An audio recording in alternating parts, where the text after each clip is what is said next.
A nation can survive its fools and even the ambitious, but it cannot survive treason from within. An enemy at the gates is less formidable, for he is known and he carries his banners openly. But the traitor moves among those within the gate freely, his sly whispers rustling through all the galleys, heard in the very hall of government itself. For the traitor appears not a traitor. He speaks in the accent familiar to his victims, and wears their face and their garment, and he appeals to the baseness that lies deep in the hearts of all men. He rots the soul of a nation. He works secretly and unknown to undermine the pillars of a city. He infects the body politic so that it can no longer resist. A murderer is less to be feared. In AIPAC, The Voice of America Part 1, we saw how an extremely small minority of people, many of them dual citizens, are exercising a grotesquely disproportionate amount of power over the American Congress, because 100,000 people represents a mere 0.032% of America's total population. As the Declaration of Independence rightly implies, there are certain truths which are self-evident, and one of those truths is that America's support for a very small nation, Israel, is way out of proportion to the interests of its own population, as well as to the interests of world peace. It is also self-evident that lying, blatant favoritism, vote-buying, bribery and corruption, and much else that is underhand and criminal have constituted a seeping scourge within the United States for at least the past half-century, and the Israeli attack on the USS Liberty is a striking example of the suppression of the public's right to know what is really going on. In the January 16, 2004 edition of Stars and Stripes, the late Admiral Thomas Maurer, former commander of the US 7th Fleet, wrote the following.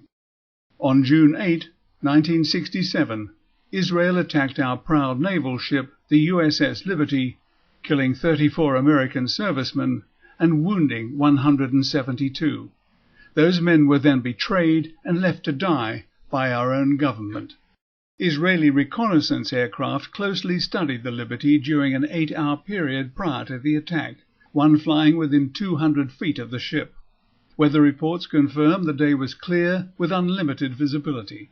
The Liberty was a clearly marked American ship in international waters, flying an American flag and carrying large U.S. Navy hull letters and numbers on its bow.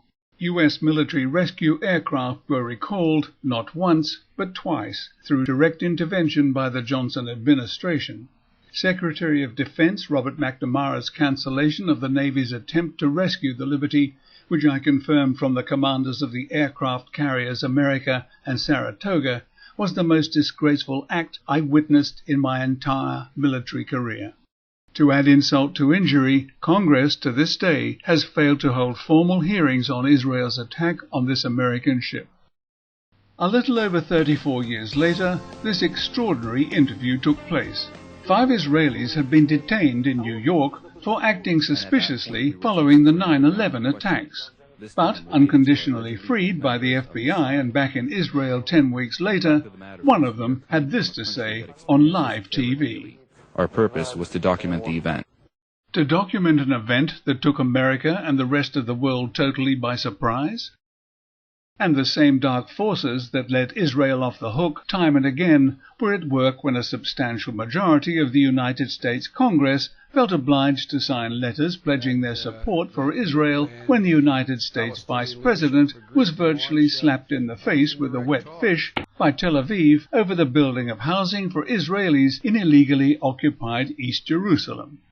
And the congressional letters of support actually followed the insult. It was like a bunch of supplicants saying, "Hit me again, insult me all you like, it makes no difference, I am your friend." So what's going on? Here's one highly probable scenario, which I've called the treasonous dollar drain, engineered by AIPAC. Every year, loyal US citizens dutifully pay their federal taxes, which are then used for many purposes, one of which is to supply aid in various forms to Israel. currently estimated at being about $3 billion per year. Some of this aid is used to buy US-made weapons, which allow Israel to continuously threaten its neighbors and enables them to finance the hugely expensive apartheid wall, effectively fencing off the Palestinians and making them prisoners in their own land. It is self-evident that some of this money is bound to find its way back to the United States to be used to top up the election campaign funds for politicians, who, when elected, will be very keen to vote even more aid to Israel next time around.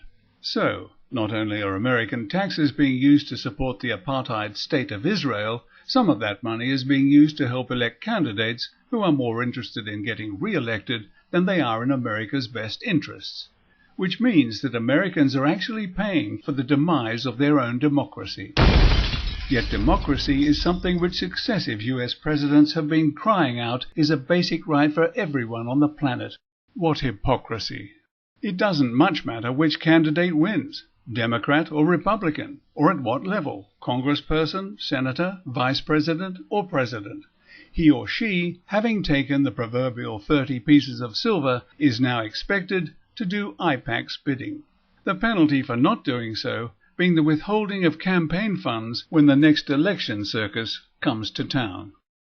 It is estimated that up to November 2008, about $114 billion have been contributed by Americans to Israel. And what has America seen for that money?